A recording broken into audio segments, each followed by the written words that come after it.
रुकिए, स्क्रॉल मत कीजिए। आज मैं आपको वो सच बताने वाली हूँ जो अगर आपने समझ लिया तो आपकी जिंदगी कभी पहले जैसी नहीं रहेगी।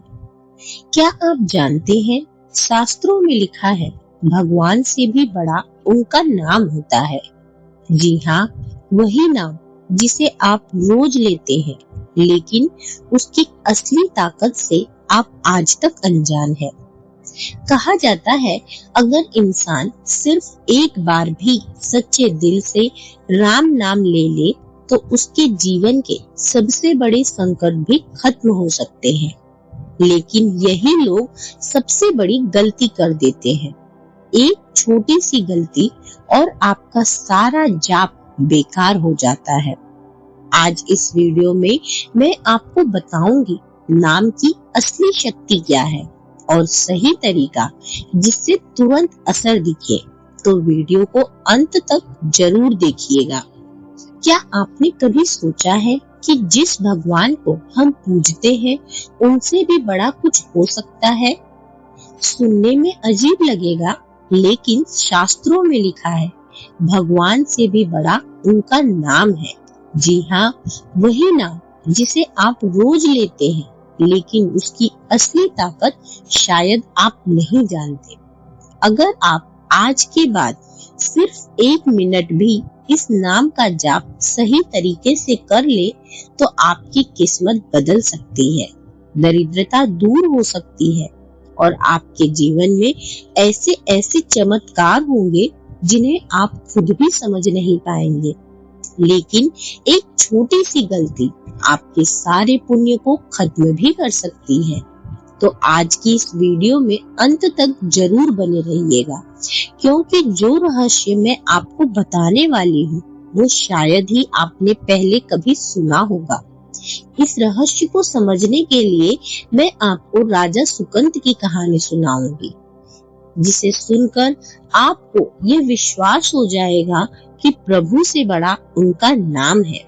याद रखिए, भगवान तक पहुंचने का सबसे आसान रास्ता उनका नाम ही है। आइए शुरू करते हैं भगवान से बड़े उनके नाम के पीछे का रहस्य। यह कथा है राजा सुकंत की, हनुमान जी और श्री राम के बीच के युद्ध की। नारद जी बड़े लीला बिहारी हैं। वे हर लीला भगवान के नाम, महिमा, गुण और शरणागति की महिमा को पुष्ट करने के लिए ही प्रकट करते हैं। वे स्वयं भगवान का साक्षात स्वरूप है। एक बार की बात है, सुकंत नामक एक राजा था। वह बड़ा प्रतापी था। उस समय भगवान श्री राम जी चक्रवर्ती सम्राट पद पर विराजमान थे। एक सभा में बड़े बड़े ब्रह्म ऋषि विराजमान थे। नारद जी सुकंत जी को सभा के बाहर मिल गए। नारद जी ने उनसे पूछा, अंदर प्रभु के दर्शन करने जा रहे हो? तब सुकंत जी ने कहा, हाँ। नारद जी बोले, वहाँ बहुत से ब्रह्म ऋषि बैठे हैं, सबको प्रणाम भी करोगे? सुकंत जी ने कहा, हाँ, मर्यादा है संतों को प्रणाम करने की। नारद जी बोले, विश्वामित्र जी को भी प्रणाम करोगे? तब सुकंत जी बोले, हाँ, वे तो ब्रह्म ऋषि हैं, उन्हें भी अवश्य प्रणाम करूंगा। नारद जी बोले, ब्रह्म ऋषि कहाँ है? वे तो क्षत्रिय कुल में कौशिक वंश में प्रकट हुए हैं। तब सुकंत जी बोले, हाँ, पर उन्होंने तपस्या से ब्रह्म पद प्राप्त किया है।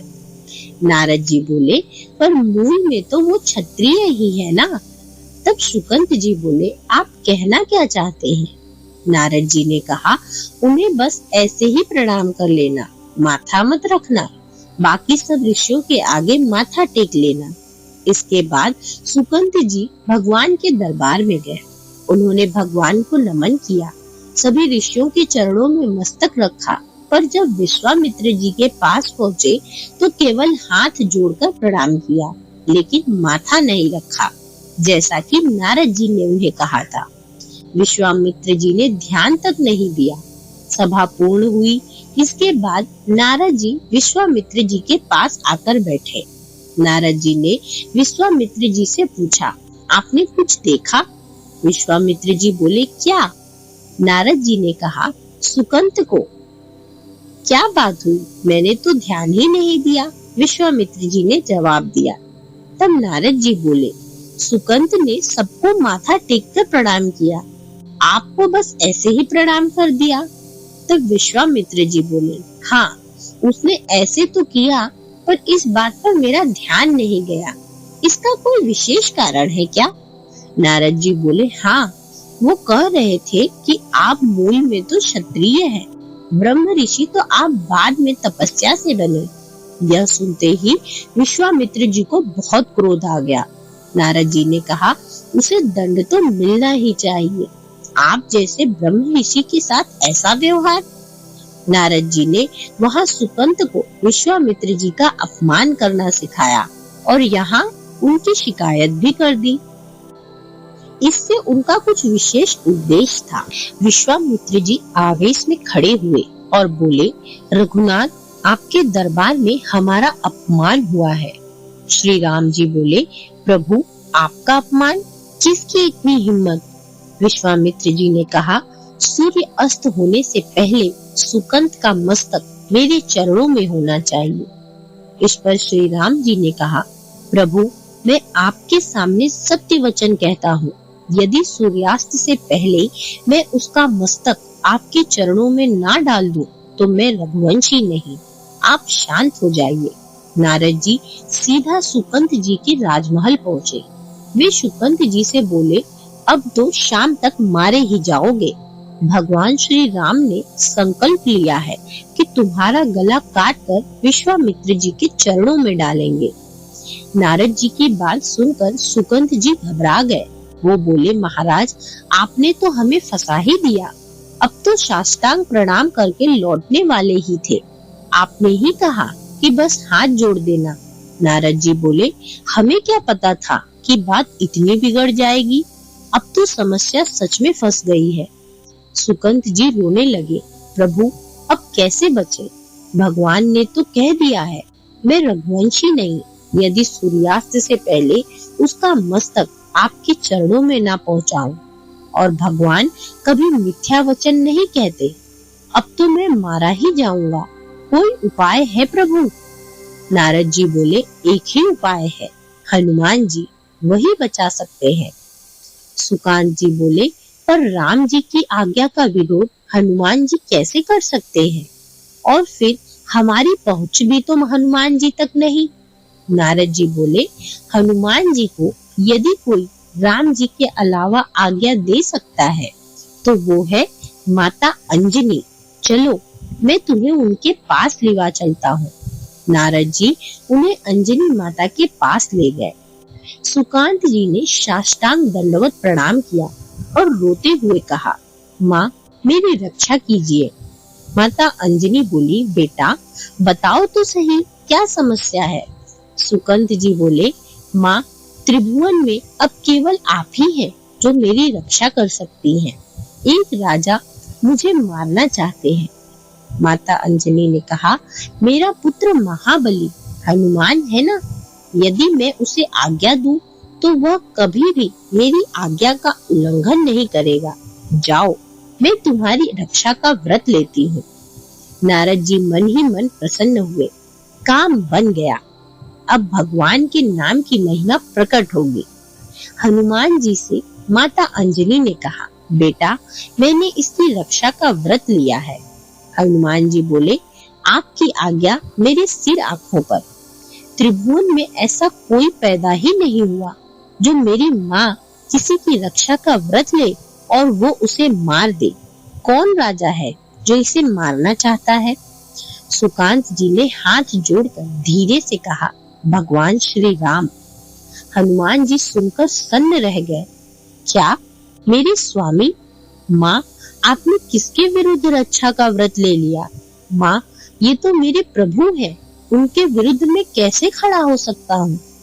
माता अंजनी बोली, बेटा, हमने तो वचन दे दिया, अब उसे निभाना ही होगा। हनुमान जी बोले, चलो एकांत में। वो सुकांत को एकांत में ले गए। संध्या का समय निकट था, सूर्यास्त होने ही वाला था। हनुमान जी बोले, अब बस एक उपाय है, तुझे अपनी हर श्वास में राम नाम जपना होगा। जहाँ भी राम का नाम रुका, वही भगवान का बाण तुझे समाप्त कर देगा। पर यदि तेरी हर श्वास में राम नाम चलता रहा तो तू बच जाएगा। तू बस सीताराम सीताराम सीताराम यही जपता रहे। यह क्रम कभी भी टूटना नहीं चाहिए। यदि बीच में जरा भी अंतर पड़ा तो प्रभु का अमोघ बाण तुझे काट देगा। अब तू चिंता मत कर, बैठ जा और नाम का जप शुरू कर दे। सुकांत जी बैठ गए और जपने लगे, सीताराम सीताराम सीताराम। हनुमान जी करताल उठाए और वो प्रभु का नाम जपने लगे और उनके आसपास नृत्य करने लगे। उधर भगवान श्री राम ने अमोघ बाण का संधान किया, छोड़ा गया और वह तीव्र वेग से चला। लेकिन जहाँ हनुमान जी महाराज और सुकंद नाम जप कर रहे थे, वहां पहुंचकर वह बाण रुक गया। उसने उन दोनों की परिक्रमा की और वापस लौट गया। भगवान श्री राम चकित रह गए। आज तक ऐसा कभी नहीं हुआ। अमोघ बाण बिना लक्ष्य को बेधे वापस कैसे आ गया? वे आश्चर्य से बोले, त्रिभुवन में ऐसा कौन है जिसने मेरा बाण टकराकर लौट आया? उन्होंने श्री लक्ष्मण जी से कहा, जहाँ भी सुकांत है वहां तुरंत जाओ। देखो वहां ऐसा क्या हो गया कि बाण ने उसका गला नहीं काटा। लक्ष्मण जी वहां पहुंचे और जो दृश्य देखा वो अद्भुत था। हनुमान जी की आंखों में आंसू थे। वे प्रेम में डूबे चारों ओर घूमते हुए नाम संकीर्तन कर रहे थे, सीताराम सीताराम सीताराम। सुकांत जी भी समाधि में लीन थे। लक्ष्मण जी का भी हृदय पिघल गया। वो भी वही बैठ गए और तालियां बजाते हुए जपने लगे, सीताराम सीताराम सीताराम। इधर भगवान श्री राम ने ध्यान किया, बाण तो वापस आ गया और अब लक्ष्मण जी भी नहीं लौटे और ना ही उनकी कोई सूचना आई। वहां कुछ तो विशेष चल रहा है। विश्वामित्र जी ने कहा, आपने संकल्प लिया था कि संध्या से पहले उसका शीश काट कर लाएंगे। भगवान श्री राम ने विनम्रता से कहा, गुरुदेव कृपया धैर्य रखें, मैं स्वयं जाता हूँ। यह सुनकर विश्वामित्र जी बोले, तो मैं भी साथ चलूंगा, देखूंगा तुम क्या निर्णय लेते हो।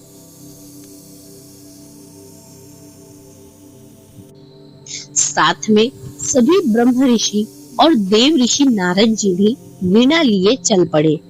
भगवान श्री राम वहां पहुंचे और जो दृश्य देखा वह अद्भुत था। सुकंत प्रभु श्री राम का नाम जप रहे थे। हनुमान जी करताल लेकर कीर्तन कर रहे थे, सीताराम सीताराम सीताराम। उनके साथ लक्ष्मण जी भी कीर्तन में लीन थे। भगवान श्री राम की आंखों में करुणा झलक उठी।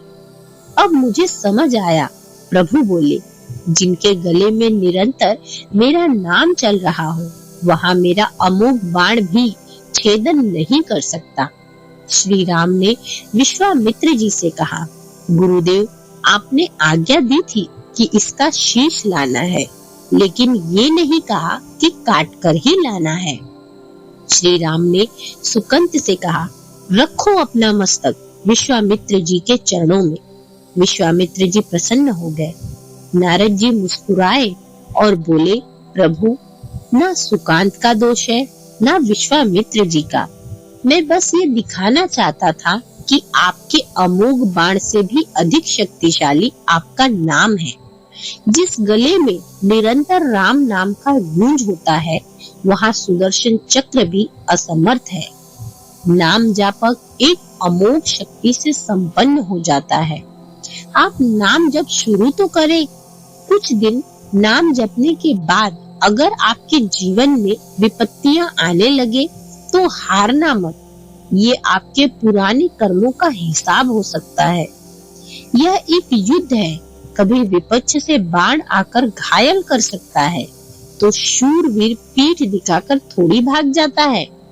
चाहे जितनी विपत्तियां आए, अब नाम जप नहीं छूटना चाहिए। उन विपत्तियों का कोई प्रभाव आप पर नहीं पड़ेगा। हरि के स्मरण से सारी विपत्तियां दूर हो जाती है। प्रभु के नाम में इतनी शक्ति है जितना प्रभु के अमोघ बाण में भी नहीं। यदि आप सच्ची श्रद्धा और सच्चे मन से प्रभु को याद करते हैं तो प्रभु स्वयं आपकी रक्षा करते हैं। याद रखिए, भगवान तक पहुंचने का सबसे आसान और सबसे सरल रास्ता उनका नाम है। जब भी आपका मन परेशान हो, जब भी जीवन में अंधेरा लगे, बस एक बार सच्चे दिल से भगवान का नाम लीजिए, क्योंकि भगवान कभी कभी देर कर सकते हैं, लेकिन उनका नाम वो तुरंत असर करता है। अगर आपको ये ज्ञान पसंद आई है, ये वीडियो पसंद आई है, तो इस वीडियो को लाइक कीजिए, शेयर कीजिए और अपने इस चैनल को सब्सक्राइब करना ना भूलिएगा। हम फिर मिलेंगे एक नए रहस्य, एक नए ज्ञान और एक नए आध्यात्मिक यात्रा में। तब तक के लिए प्रभु के चरणों में शीश नवाते रहिए और अपना ख्याल रखिए। साथ ही कमेंट में सच्चे मन, सच्चे हृदय से जय श्री राम लिखना ना भूलिएगा, ताकि ये सकारात्मक ऊर्जा हर किसी तक पहुंच सके।